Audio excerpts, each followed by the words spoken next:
At merong ilulunsad ang pamahalaan na National Immunization Campaign sa buwan po ng Oktubre. At yan po tinawag na Bakuna Eskwela. Para po tayo ibigyan ng karagdagang detalye kaugnay ng mahalagang aktibidad na yan, ay nasa linya na po ng ating komunikasyon si Assistant Secretary Albert Domingo ng Department of Health. Magandang umaga po, ASEC. Good morning, Cecil. Good morning, Sentol, sa lahat na rin ng mga nakikinig at nanonood sa atin. Yes po, ASEC. So on October 7, ilulunsad po ng DOH ang nationwide school vaccination program, Bakuna Eskwela. Can you give us more details, sir? Saan ito gagawin at sino-sino ang mga recipient nitong mga bakunang ito?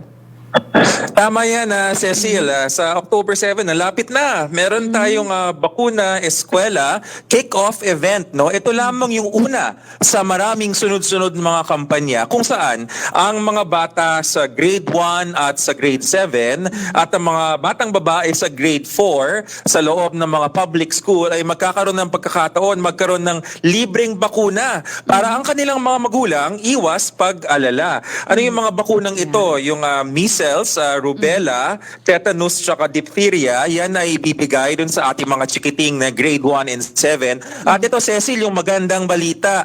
For the first time in Philippine history, ang Department of Health, katambay ang Department of Education, ay magbibigay ng libre na Human Papilloma Virus Vaccine or HPV. Human Papilloma Virus Vaccine, yan yung dahilan kung bakit nagkakaroon ng cervical cancer ang kababaihan later on in life. So, ibig sabihin, pag nabakunahan laban sa HPV, ay makakaiwas laban sa cervical cancer. Libre, Cecil. O mahal yan, ASEC, ang bakuna. Exactly. Kaya laban sa cervical cancer.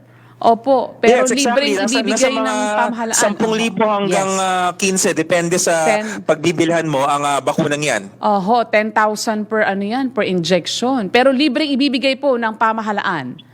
That's correct. At kami po ay tuwang-tuwa, nagulat ng masaya, no? Kasi matagal nang dinadasal ng DOH yan at laging sinasabi ng ating pamahalaan, naku, wala tayong budget. Sa ilalim ng Pangulong Marcos Jr. at ni Secretary Mina Pangandaman ng DBM, sabi nila, lalo na si Pangulong Bongbong Marcos, sabi niya, ay kailangan talaga yan para sa kalusugan, go. Yes. So sabi namin, wow, alam mo yung pag magugulat ka na lang na, okay, sabi ng Pangulo, go daw, let's do it. So ito na ang ating HPV vaccine. Hindi nagdalawang isip ang Pangulo, dahil kalusugan ng mga kabataan. Nabanggit nyo, ASEC, this will be a kick-off event. So ito po ay magaganapan ng maraming araw. Tuwing kailan po ito gagawin, ASEC?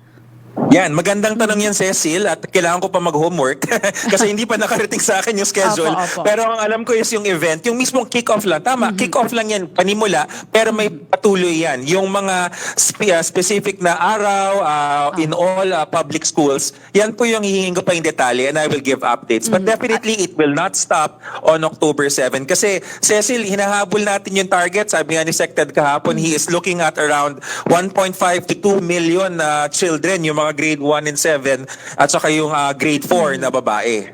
Oho. And then, ASEC, this will be a nationwide initiative of the DOH sa public school. Paano po yun nasa private school?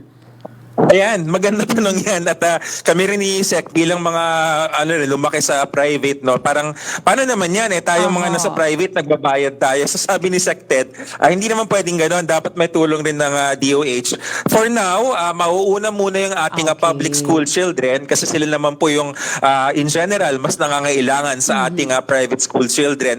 Pero sabi ng Secretary of Health, hindi niya sinasara ang pintuan na baka nga mamaya pag-usapan namin, may meeting yata kami na parang paano ba itong mga private school children? Kung sila ba ay pupunta sa public schools na nag-o-offer ng bakuna eskwela, pwede ba sila? So, actually sinabi ni Sec, I can say it, sinabi niya kahapon na hindi niya haharangan. So, ang aming tinitignan lang is kung paano yung magiging mekanismo.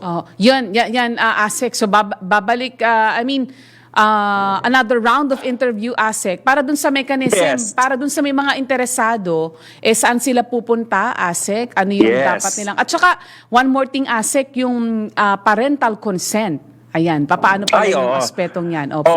Sabi namin Cecil, walang sapilitan to, and our proof is ang ating target vaccine coverage for children ay 95%. Ibig sabihin, alam natin, tanggap natin na merong porsyentong 5%. Marami rin 'yon, depende sa base mo kasi kung 2 million yung what is 5% of 2 million, no? Diba? Ang dami niyan.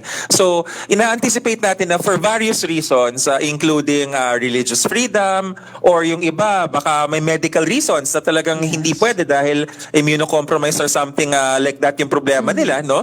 Hindi sila pipilitin. Always with consent of the parents dahil minors po ito.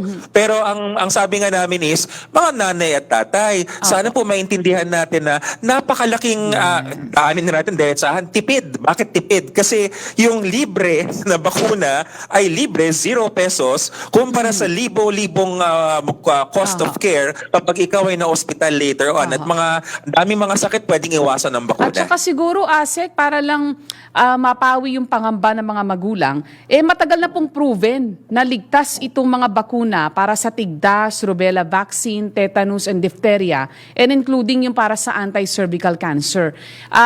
Wala na pong, tested na po yan sa maraming bansa at maging dito sa ating bansa, kaya wala pong dapat ipangamba. Ano po? Tama po ba, Asek? Tama yun. Ulitin ko lang yun, Cecil, no? Itong mga bakuna natin, kumbaga tawagan namin yun, gold standard na yan, na parang parang tanggap na natin yan kasi napakababa, billions of people vaccinated worldwide. At yan ang dahilan kung bakit yung mga bansa na ating iniidolo, yung mga Singapore, yung mga nauuna sa atin na bansa, kontrolado yung kanilang mga sakit kasi it is given routinely. May pagkakataon tayo, ito na, kunin natin. Okay, maraming salamat, Asek. Naku ba, paunlakan nyo kami ulit ng panayam, Asek, para dun sa iba pang detalye ng mekanismo Of course, nitong programa. schedule natin yan, Cecil. No problem. Maraming salamat, Asek.